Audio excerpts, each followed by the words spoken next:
Hi, I'm Mark, and I love films. This week, I'm talking with you about Goodbye Dragon Inn. But before I do, I'd like to tell you about the time I nearly burnt down a crowded movie theater. I had a number of jobs as a teenager, and one of them was working as an usher at a local cinema. They gave us bright blue blazers and clip on bow ties to wear. It was not a good look. And I'd take tickets and make sure no one was being disruptive during the screening, and I'd clean up after the show.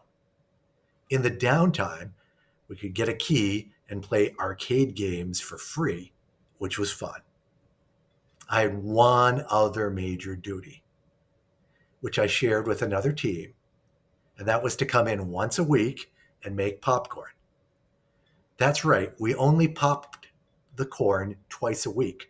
So if you went to the show, it could be 3 to 4 days old, sitting in plastic bags until it was heated up under lamps at the concessions table. Blah. Anyhow, one time I came in to make popcorn during Independence Day weekend, our busiest time of the whole year. But the other kid didn't bother to show up for his shift earlier in the week, so I had to make a truly absurd amount of popcorn. The popcorn maker was a huge monstrosity of a machine with kettles at both ends. You had to feed the kettles with popcorn and also with oil. We had 50-gallon drums of coconut oil, which had hardened into a white sludge. So I had to push a sword shaped electrical heating probe into each drum to liquefy the oil so it could flow into the machine. As I said, the storeroom was entirely empty. So I had to make a nearly endless amount of popcorn. After 7 hours of working without a break, the machine caught fire. I ran to get the manager, who was directing the huge crowd of incoming holiday theater goers. This was a problem. You are never supposed to yell fire in a crowded movie theater. You could start a panic. So I literally dragged him by the arm to the burning machine, and he grabbed a fire extinguisher and eventually put out the blaze. Tragedy averted. The record crowds got to enjoy the summer blockbuster while eating bad popcorn. This experience is very unlike that at the Faux Ho Grand Theater, which is nearly empty on its last day of business, with only a few people watching the final screening of the 1967 classic Taiwanese drama, Dragon Inn. So let's dive into Goodbye Dragon Inn. First off, I want to say this is clearly not a film for everyone. It doesn't have a traditional story arc. It has a lot of static shots that are held for a long time. And it doesn't even have dialogue till about the middle of the film. It's really showing patrons moving through and staff working a theater on its last day in operation. So I might compare it to a film like Empire by Andy Warhol, which shows a static shot of the Empire State Building for 8 hours, or Jean Dielman, which takes about 4 hours to show how a woman lives her life and examines the sort of repetitive nature of the housework that she's doing and has commentary on society. So, unlike those maybe more avant garde or artistic films, Goodbye Dragon Inn actually is only 82 minutes long, uh, as opposed to 8 hours long. The shots may be static, but they're insanely well composed, and there's a lot going on in them. So let's consider this dramatically composed scene. It's just a woman looking up at the movie being projected. But the woman in this case is someone that we've seen. She's the ticket seller. We know that she's a disability, and we know that the scene that she is watching is a young woman in Dragon Inn who's been disguised as a man, engaged in martial arts. She's moving fluidly and dramatically through the scene. She's being a protagonist. In this film, Goodbye Dragon Inn, the protagonist is this woman who sells tickets. Here, we sort of contrast her personal experience with the dramatic motion of a young woman engaged in martial arts in the 1967 film Dragon Inn.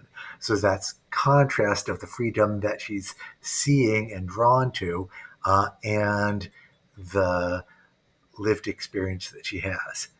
So there's a lot that's going on that's subtle and funny and interrelated.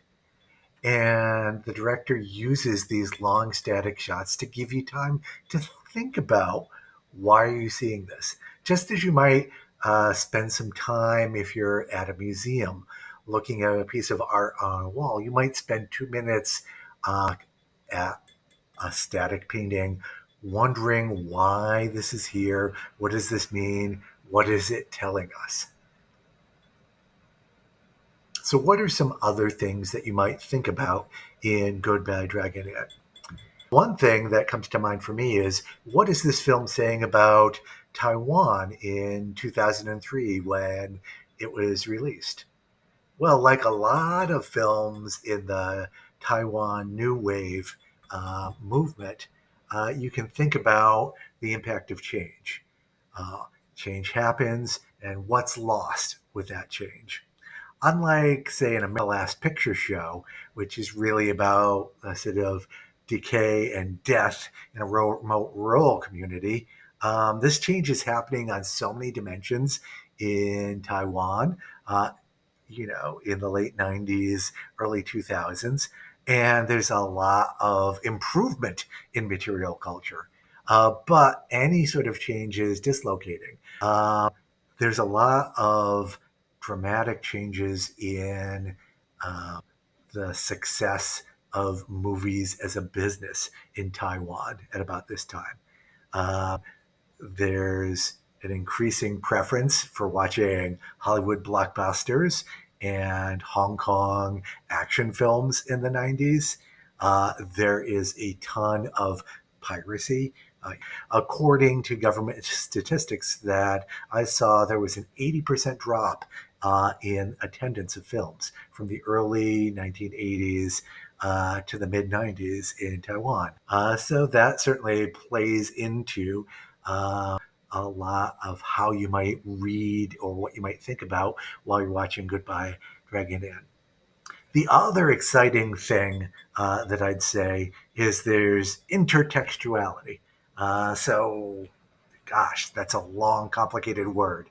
What does it mean? Basically, it's just a fancy term for when one story refers to or interacts with another story.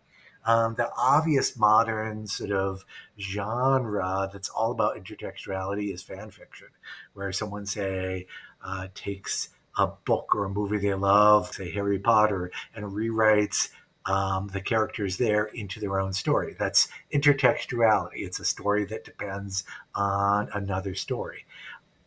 So Goodbye Dragon Inn does this intertextuality in a very straightforward way that's very obvious.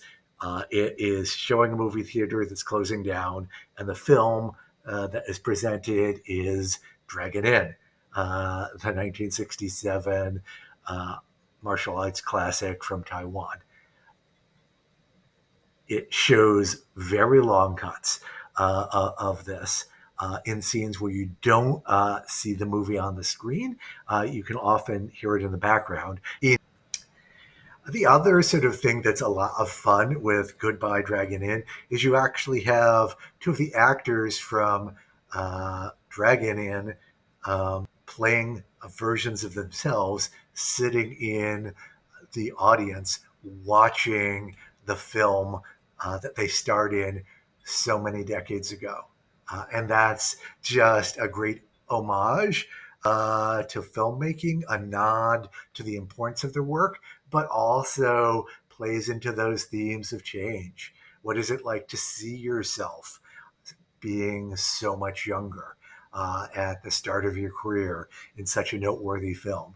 And to just sit there in an empty movie theater watching that while a bunch of gay men are cruising the theater looking for a more intimate personal connection because that's how they're using this space. It's a very sort of elusive and precious way of viewing those sort of themes of change and time and how things are important, but their importance can be lost in the midst of all these change. So those are just some thoughts I had about Dragon Inn. I really enjoyed it. I will probably be talking about films that are much more exciting, traditional, approachable to everyday people.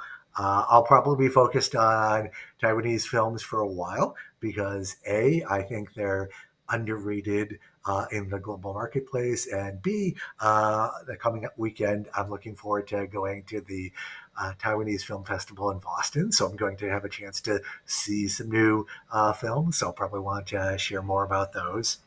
But I think this was a great film to start because it is a film about watching movies. And it uses the sort of negative space about how things are changing and how this theater is going away to talk about the importance of cultural connections and the importance of the arts and the meaning that they provide and how you don't want to lose track of those things because if you do, they could disappear from your life. I hope you had a good time with this conversation, and I'll look forward to telling you about other films I love in the next episode. Take good care.